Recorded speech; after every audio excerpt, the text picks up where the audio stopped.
Welcome back to the Essential Space. We would like to continue the conversation from last time regarding building new verticals and expanding a customer base into new areas.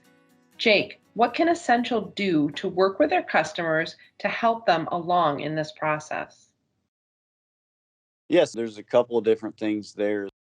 One thing we do is we are a true partner for our customers. So if we're working in an area and we find an opportunity for business, we help partner potential customers with our current customers to kind of maximize that relationship there. So we actually do help drive business to our customers in that way. And we have guys out in the streets all across the country who are doing this on a daily basis as well. So we do help you find new business and make introductions and try to maximize all of our relationships in that capacity. One thing we're talking about private brand that we also offer is if you're a distributor of ours, you also have the option of private branding for your customers.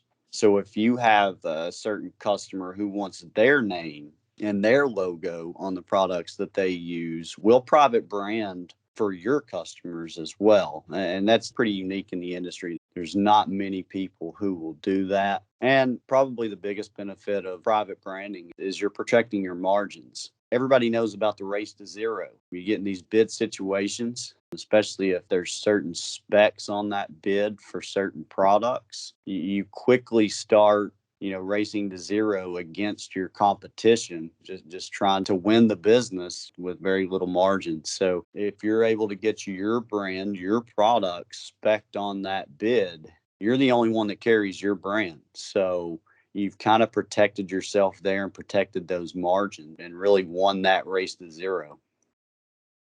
Sure. And it sounds to me like the follow up on this is one of the things that we're really good at with Essential is the educating of our customers and the potential customers. Because you talked about, our current customer base and, working with them to private brand and then working with their customers to, again, work with them to private brand and or all sorts of educational opportunities. So can you speak to a little bit about some of the educational opportunities that we provide and some of the things that you're doing? Yeah, so one of the key things that we do for our customers is we will actually build specific training programs, tailored to your situation, tailored to the products that you're using, tailored to the customer and what their expectations are. So the training aspect of that, and it's ongoing. It's not like we come in once and you don't see us for a year. It's ongoing as much as you need.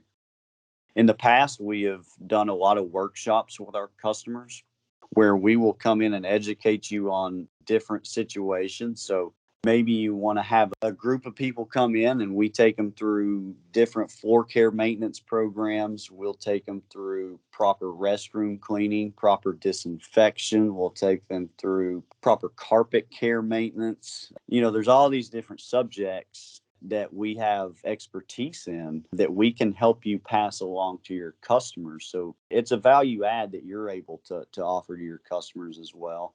Demos, if you ever want to see a product, we're happy to come out in the field and show you how to use it and what the benefits are. We also help a lot with customers putting together videos and tutorials and if they want to do podcasts, there's all kinds of unique tools at our disposal these days that we haven't always had access to. So really maximizing those and leveraging the technology that's available to us is a huge plus.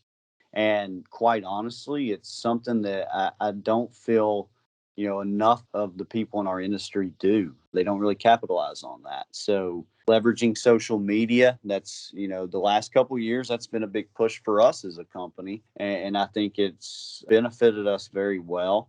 And it's something that we're still evolving into, but we've put a lot of onus on ensuring that we're reaching as many people as possible. Right. And that's one thing we learned through the last pandemic was virtual, and we learned how to do workshops and do demos and different things so that we were reaching people virtually, not necessarily going there in person. We learned that we can make some of that work, and we, really excelled at making that work. So let's talk a little bit about when we're growing these verticals, or we're looking at these verticals, working with the networking part of this situation. So, how can we help our customers network? What can we offer? Yeah, so I mean, we can provide opportunity for them. When you look at networking, it doesn't have to be some big involved scheme that takes a lot of planning. Um, LinkedIn is a great networking resource, and people are pretty responsive on there.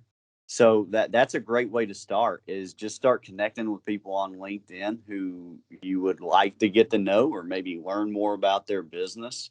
So there's all kinds of different business groups that you can join. Really, no matter what your geographical footprint is, whether it's just in a city or if it's a whole state, there's business groups that you can join, and they'll put on functions where you can go and network with other business owners. And it may not be in your industry, but as we know, as part of this topic, we're trying to kind of expand our footprint with our business and grow organically. So meeting people outside of your industry is never a bad thing, and sharing ideas and just getting to know people. There are also co-ops that exist, especially for some of the smaller distributors and contractors. There's co-ops you can join that will help promote opportunities in your area.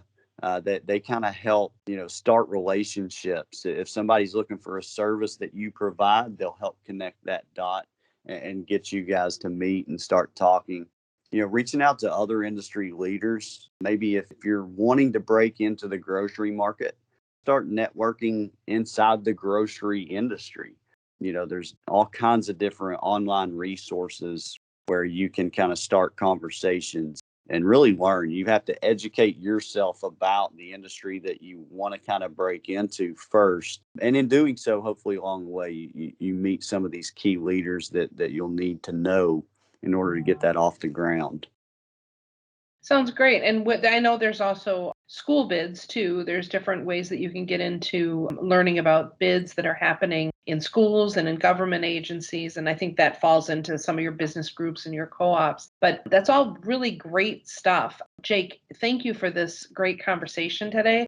It's kind of a way to proof your business when there are natural disasters or there's pandemics. I mean, we hope we never have to go through another pandemic, but it is nice to kind of see that we've learned from that and we've learned some ways to cope with it. If anyone has any additional questions or anything that they'd like to add, please leave your comments in LinkedIn on our LinkedIn page, or you can go directly to our website at www.essind.com. And as always, thank you, Jake, and we look forward to seeing you again in the essential space.